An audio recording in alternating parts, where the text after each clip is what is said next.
Coca डठा रे Coca लपकिया नहीं लपिया मुड़िया डोला कन्या दिल हुण नहीं लगदा।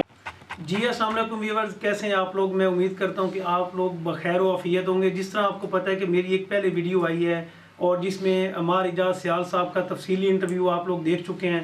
नक दा कोका एक ऐसा सॉन्ग है कि जिसने अत मचा रखी है और अभी तक वो बुलंदियों की तरफ जा रहा है। 11 मिलियन व्यूज़ जस्ट 28 डेज़ में मुकम्मल करने के बाद अब अगले सफ़र के ऊपर रवाना है। क्योंकि हमारे इजाज सियाल साहब हमारे खानेवाल से हैं, हमारे बुज़ुर्ग हैं, तो हमने छोटी सी एक सेलिब्रेशन पार्टी रखी है इनके लिए।